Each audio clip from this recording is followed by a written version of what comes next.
نے سرکاری سطح پر میرے کریم آقا کی گستاخی کی، اور یہ اتنی بڑی گستاخی ہے کہ تاریخ اسلام میں کبھی کسی نے اس انداز سے گستاخی نہیں کی ہے۔ گستاخیاں ہو چکی ہے، کوئی ایک بندے نے، دو بندوں نے، پھر ان کو سزائیں مل چکی ہے، لیکن بطور ریاست اور بطور حکومت یہ پہلی مرتبہ ہے کہ ایک پوری ریاست نے گستاخی کی۔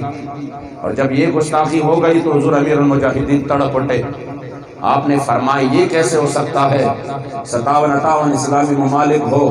ان کی موجودگی میں ان کے پاس ایٹم بم ہو، ان کے پاس میزائلیں ہوں، ان کے پاس غور شاہین اور ابدالی ہو، ان کے پاس دنیا کے بہترین فورس ہو، پھر بھی وہ اپنے کریم آقا کی غلامی میں اس حد تک بھی نہ جائے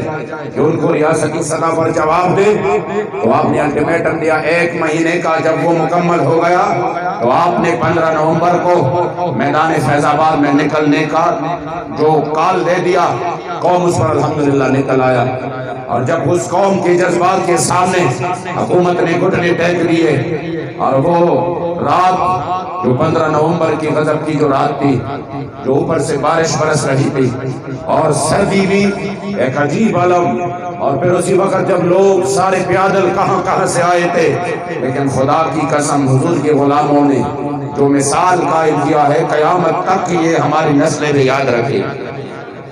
جب وزیر اعظم نے حکم دیا کہ صبح تک مجھے کسی بھی حال میں، یہ ان کا آرڈر تھا کہ صبح تک مجھے کسی بھی حال میں فیض آباد خالی ہونا چاہیے، ورنہ مجھے بھی حیرانگی ہوئی کہ آپریشن سے 2 گھنٹے پہلے ہمارے ساتھ کمشنر اسلام آباد نے مذاکرات کیے، ان کے ساتھ اور بھی انتظامیہ کے لوگ تھے، جو اوپر کار تھے اس میں ہمارے ساتھ وہ بیٹھے۔ صبح 9 بجے تک ہمارا ٹائم فکس ہوا کہ صبح 9 بجے ہم امیر المجاہدین سے باتیں لے کر ہم آپ کے ساتھ آ جائیں گے، مذاکرات شروع ہو جائیں گے۔ انہوں نے کہا ٹھیک ہے۔ جو ہی وہ گئے 2 گھنٹے بعد آپریشن شروع ہوا، وعدہ خلافی ہوئی۔ میں بھی حیران تھا۔ پھر مجھے بتایا گیا کہ یہ وزیر اعظم نے اعلان نے بذات خود یہ ہدایات بھیجے تھے کہ صبح تک مجھے کسی بھی صورت فیض آباد خالی ہونا چاہیے۔ تو پھر انہوں نے ان کے پاس جتنا بھی سامان تھا وہ سب لے کے آیا، اور انہوں نے وہ ظلم کیے جو کہ شاید زندگی میں بندہ اتنے زیادہ تعداد میں شعر کبھی کسی بھی مظاہرین پر نہیں برسائے گئے۔ اس نے حد لوگوں پر، مگر کرم تھا رب لا یزال، میرے مصطفی کریم کا خصوصی نگاہ ناز تھا کہ جب آپ لوگ ڈٹے رہے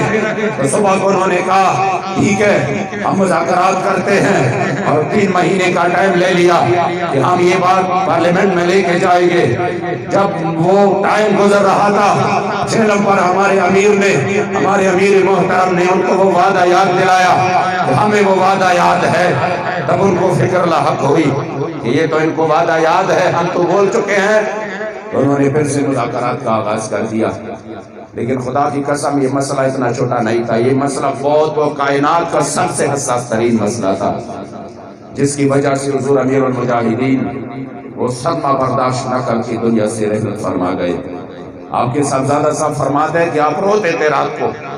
جب میں دیکھتا تھا آپ کے آنسو جاری ہوتے اور آپ روتے تھے،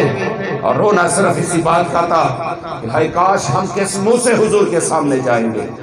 آپ فرماتے جب آپ کا یہ بخار زیادہ ہوا، کبھی اترتا کبھی دوبارہ آ جاتا، تو کہتے ہیں کہ میں نے کہا کہ بابا جی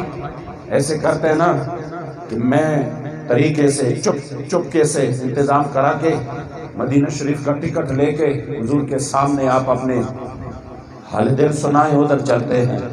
کہہ رہے کہ بابا جی نے مجھے کہا کہ میں کس منہ سے حضور کے سامنے جاؤں گا، اتنی بڑی گستاخی ہو گئی ہے اور ابھی تک کسی نے جواب نہیں دیا، تو ہم کس منہ سے حضور کے سامنے جائیں؟ اور پھر اسی صدمے کو برداشت نہ کر کے، ورنہ بابا جی جیسا صحت مند اسی صدمے سے آپ اس دنیا سے رحلت فرما چکے ہیں۔ آپ یقین کریں، سوچ بھی نہیں سکتے کہ اتنے بڑے مسئلے میں مسلمانوں کی خاموشی کتنی معنی خیز خاموشی ہے۔ بندہ حیران رہ جاتا ہے۔ وزیر اعظم کے اپنے اوپر بات آتا ہے تو 2 دن میں اجلاس بلا کے اعتماد کا ووٹ کرا کے کچھ مصنوعی عزت افزائی کر کے فارغ ہوتے ہیں، لیکن میرے کریم آقا کے عزت و ناموس کا مسئلہ ہو، 3 مہینے گزرنے کے حق تو ہے وہی ٹال مٹول، وہی ادھر ادھر۔ اس لیے ہم نے کھل کر بتانا ہے کہ ہم بھوکے رہ سکتے ہیں، ہم بغیر روٹ کے رہ سکتے ہیں، ہم بغیر بجلی کے رہ سکتے ہیں، ہمارا گزارا